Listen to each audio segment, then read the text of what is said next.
Remember those endless summer days that felt like they just last forever? Sun rays kiss your skin. Grass tickles your toes as you bite into the creamy popsicle melting in your hand. Pure, unbothered bliss. Capture more sun-drenched memories with the Orange Vanilla Dream Hydration Multiplier from Liquid IV. This nostalgic vanilla flavor with notes of candied orange can help keep you hydrated while savoring your favorite golden hour moments. No matter how hot your summer gets, just one stick of Liquid IV and 16 ounces of water hydrates you better than water alone. It's 3 times the electrolytes of the leading sports drink, with 8 vitamins and nutrients for refreshing on-the-go hydration. Live your summer dream with Liquid IV. Tear, pour, live more.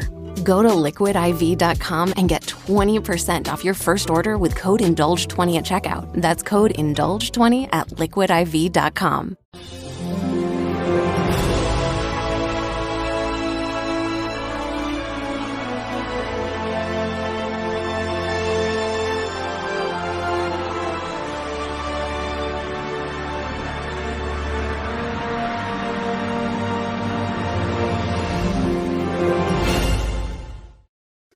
Welcome to Lanterns Live. It's Ralph, and this is the 8th episode.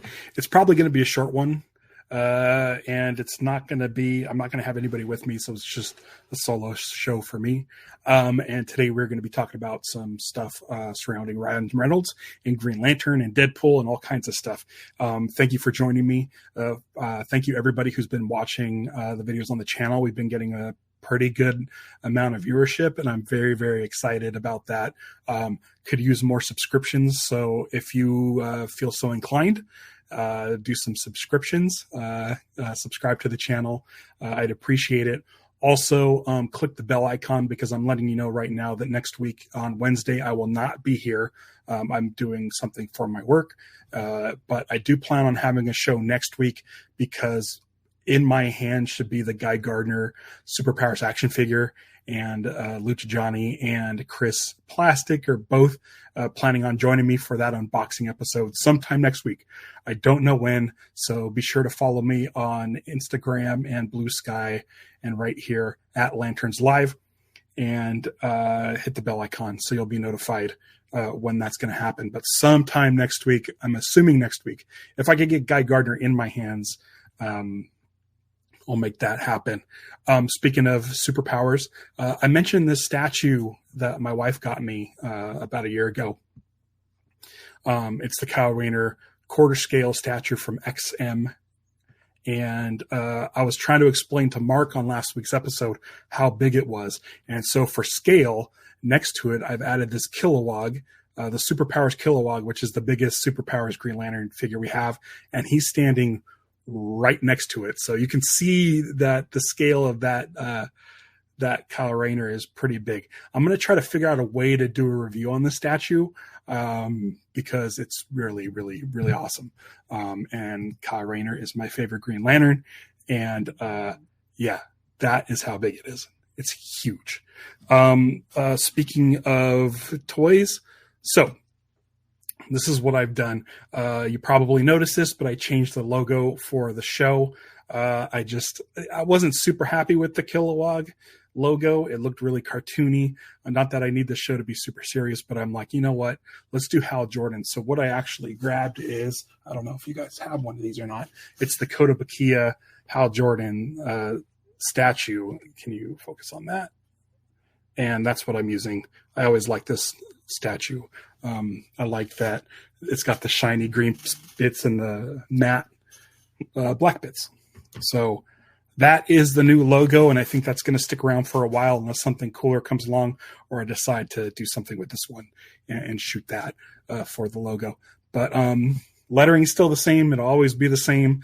And yeah, so that's kind of what's going on with the show. Again, hit the bell icon, subscribe, find me next week at an unknown time. So pay attention to that, and I'll see you then. Joining me right now is my sister, Sarah. Hey, Sarah, how's it going? She knows why I'm not going to be here next Wednesday. So it's very exciting. And I'm assuming once that is done, I can let you guys know what I was up to instead of doing the show. And I think you'll agree that it was a good reason to not do the show. Oh, Nick Dillinger's here. Hey, Nick, how's it going? Welcome to the show. Today I'm talking about Ryan Reynolds. Now, here's the thing. I was watching Deadpool and Wolverine this last weekend. I may do a little teeny itsy bitsy spoiler in it, but nothing. I'll let you know. I'll warn you when that happens. But I was so excited to see the movie because I like the Deadpool movies, with the exception of one thing, and that's Ryan Reynolds making fun of Green Lantern, which is fine. Deadpool breaks the fourth wall. It's the old Marvel versus DC rivalry.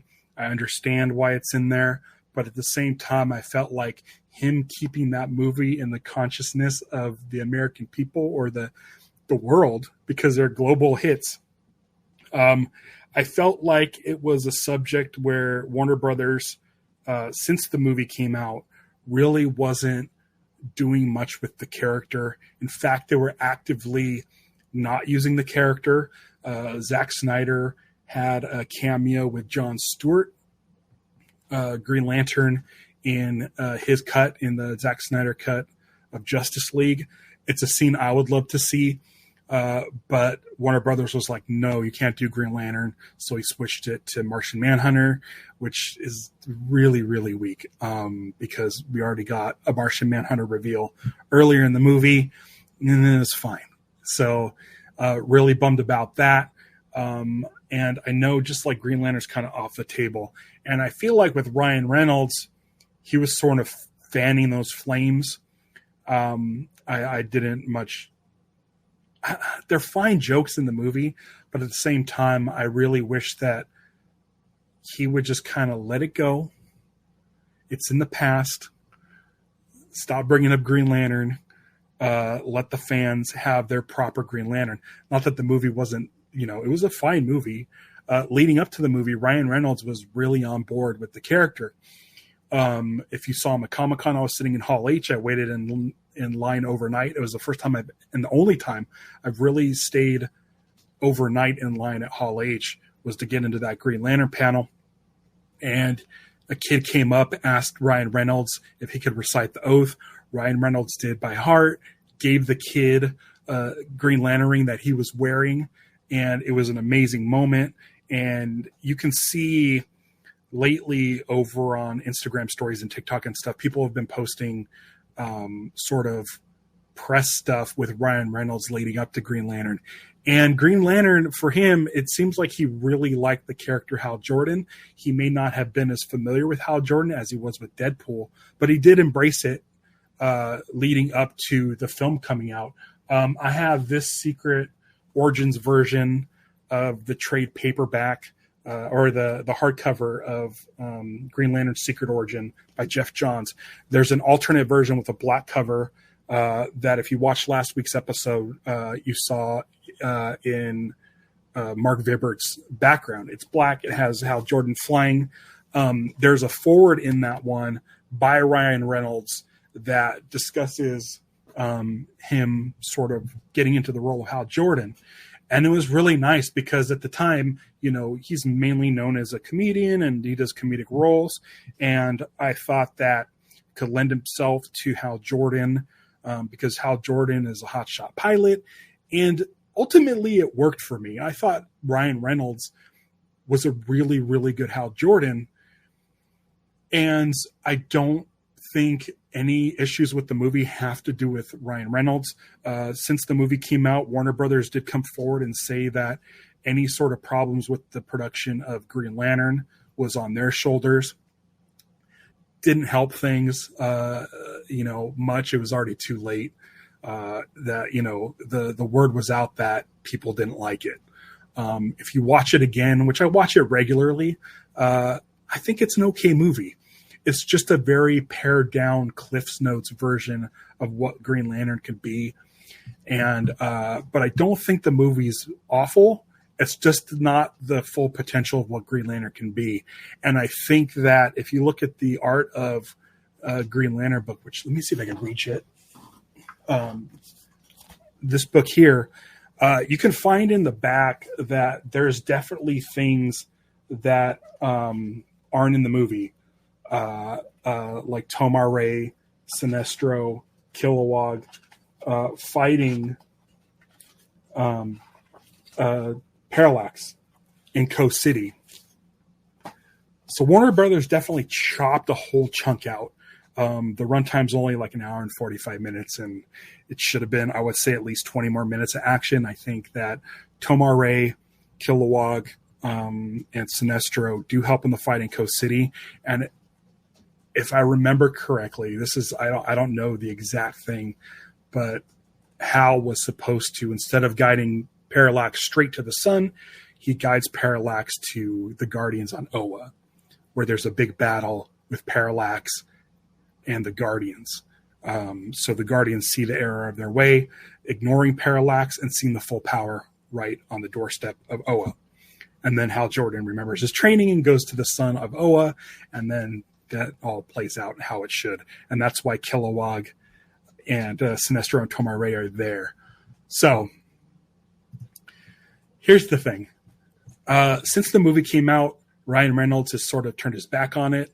The joke in Deadpool played in front of a Comic-Con audience, and it went like gangbusters because, him saying, don't make the suit green and animated, plays big in Hall H. Of course it does. And the thing going back in time and shooting Ryan Reynolds in the head while he's reading the Green Lantern script to stop that from happening, it's a bit much, but okay, it's like beating a dead horse. A few years back, Ryan Reynolds mentioned on Twitter that he had not seen Green Lantern, the movie, and he was just sort of taking everyone's word that it was bad. He did a live tweet to the movie as he watched it, and he said it wasn't that bad. And it's one of the things that I was very happy about, because I feel like if Ryan Reynolds, who's like the biggest star on the planet right now, can sort of let that go, the sooner we can get to healing and getting a new Green Lantern content. With Jeremy Adams' new Green Lantern run, and I think there's like 3 more Green Lantern titles that they announced at Comic-Con, and we also have the War Journal going on right now as well with Jon Stewart. It's nice to see that DC is starting to build up Green Lantern again, and then with the announcement of Lanterns, the series, that's making things a lot better as well. So last weekend I went in to go see Deadpool and Wolverine, which I absolutely adored. I thought it was a terrific movie. And one of the themes in the movie is letting things from the past get redeemed. So here's what I'm going to spoil a little bit right now. So if you haven't seen the movie, go ahead and then bow out for like the next 30 seconds. Just stick me on mute. But in the movie, we get the return of Elektra, whose movies were panned. Jennifer Garner played that. We got a Blade, played by Wesley Snipes, who ended on Blade Trinity, which starred Ryan Reynolds. Just not a good movie. And then we got Gambit, as played by Channing Tatum, who the Gambit movie that he was supposed to star in was in development hell and never got made. So what I like about this movie is it takes these things that are cast aside, especially the 20th Century Fox sort of superhero universe, shoves them this void and kind of gives them new life. And it's one of the things that I appreciated in the movie was honoring stuff that happened in the past and not really crapping on any of it. So they don't shit on Gambit or Blade or Elektra or anything like that. It's like, hey, listen, these are things that we tried. Some of them kind of worked. Some of them didn't even get off the ground, but it was a really nice redemption story. And it was a redemption story for Wolverine and for Deadpool. They just wanted to feel like they mattered. And what's nice, and they did this in Spider-Man No Way Home, is they also redeemed like the Andrew Garfield Spider-Man, a couple of movies that nobody really cared for. And they were able to spin that and make it, redeem those characters and redeem those actors and say, you know what, there's still a place for that. Now, although this doesn't have any mention of Green Lantern, which I'm happy about, I'm glad that Ryan Reynolds finally was like, you know what, this is about redemption. No need to continue to kick down Green Lantern. It was really nice seeing him do that. It was really nice seeing that there was like no mention of Green Lantern. They do mention the cable dial that travels back in time, and we did see a shot from Deadpool 2 of him shooting Ryan Reynolds reading the Green Lantern script. But that's really all there was. We didn't get any new Green Lantern jokes. There was no new digs at Green Lantern, and it really, really made me happy that it almost felt like Deadpool was growing up. Deadpool wanted to matter. And at one point between X-Men Origins Wolverine and the Deadpool movie, Ryan Reynolds did give up on Deadpool. There was that's when he did Green Lantern. He did the X-Men Origins Wolverine. It's not a good movie. The portrayal of Deadpool is not good. It is definitely not good. But Ryan Reynolds then went on to do Green Lantern. He put Deadpool in the rearview mirror, did Green Lantern. That didn't go well. And then luckily Deadpool came back to him. And he was able to give the Deadpool fans what they wanted. And what they wanted was a comic accurate, true to life, actual Deadpool movie, which the studio was against, and Ryan Reynolds fought. And Ryan Reynolds got Tim Miller and to do an animated proof of concept that got leaked online, assuming by Ryan Reynolds. And then it just like blew up. That his sort of love of that character, he spent years fighting to get it right, and he got it right. Deadpool 2 is great. Deadpool Wolverine is like amazing. So it's really nice. I'm really happy for him that he got to not only redeem Deadpool, but redeem the other characters that show up in the movie. It felt really good. I know the ending of Logan, the movie Logan, everybody loved, thought it was a fitting ending, but it was really nice to see Wolverine, played by Hugh Jackman, in the yellow suit, full head to toe yellow suit. Loved it. Thought it was great. And it really honored comic books and the comic series. And I wish there was someone out there, and maybe Ryan Reynolds could just maybe mention it somewhere. But I really wish there was a champion for Green Lantern and Hal Jordan, because I feel like, he's moved on to Deadpool, but I think Ryan Reynolds may, I don't know, like he's got to have some sort of soft spot for the character. I mean, he met his wife doing Green Lantern. Blake Lively played Carol Ferris, his love interest in the movie, and they met and got married in real life, and they've been happy, it's seemingly happily ever since. So he has to have some sort of soft spot for Green Lantern. One of these days, I'm hoping that he just kind of mentions something on the internet where that he just can say, you know what, it was fun to poke fun at. It's a movie that may not be great, but it doesn't mean the character's not great. And if he can do that, I guarantee you DC will really kick things into gear with Lantern. I'm hoping that this show that's coming out, I'm really hoping that it shows people what Green Lantern's really about. If you aren't familiar with Green Lantern and want to know more about the character, I think the best way to do that is watch Green Lantern, the animated series, which I believe is currently playing on Max. Give it a watch. I think you'll really enjoy it. It's a unique take on superheroes. So if you're a fan of like Star Wars, it's like Star Wars and superheroes mixed together. It actually feels a little almost like Star Trek as well. Check it out. If you have any questions about Green Lantern and where you should start as far as reading the comic books, let me know in the comments, because I think there should be more Green Lantern fans out there. And I want to thank everybody for showing up today and listening to this. Again, this is a very short episode, but I just wanted to say, like, I'm super happy for Ryan Reynolds and Blake Lively. and I know where their origins started, and I hope that they can embrace that and let the Green Lantern fans know that still great characters. The movie may not have been done exactly how it should have been done, but the characters are still good enough to tell stories about. So fingers crossed on the Lantern series. Ryan Reynolds, congrats on Deadpool and Wolverine. I can't believe how much money it's made. I'm going to go see it again for sure. But 100% come on the show. Ryan, if you want to come on the show, talk about Green Lantern, give us your thoughts. I'm here to listen. I'm here to chat. I love talking about Green Lantern. And you're one of the only people, you're the only person, maybe. There's a couple other, like a really random, like pilot episodes and stuff. You're the only person that's played Hal Jordan in a live action. So come on the show. Let's chat. It'll be fun. Until next time, subscribe if you can. Hit the bell notification because again, I don't know when I'm doing an episode next week, but it will be next week, not on Wednesday. I will be off in LA doing some work, and I'm very excited for. Thank you everybody for coming by. Mark's here. Thanks, Mark, for showing up last week and joining me on the show.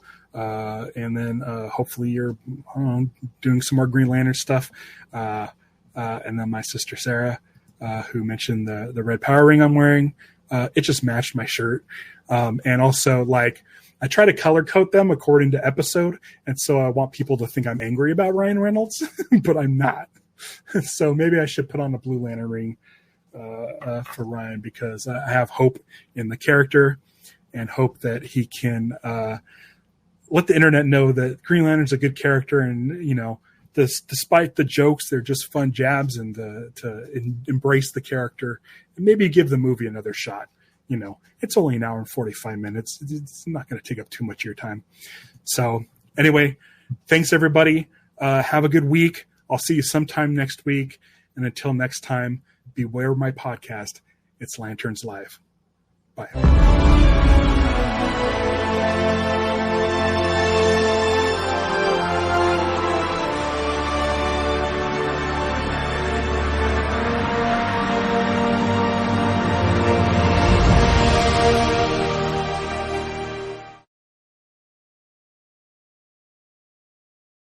Everything from clothing to household items are getting more expensive each day. American Giant is about keeping things simple and close to home. They aren't affected by tariffs because their products never leave the U.S. Support American-made, tariff-free clothing with American Giant. Get 20% off your first order when you use promo code STAPLE20 at American-Giant.com. That's 20% off when you use code STAPLE20 at American-Giant.com.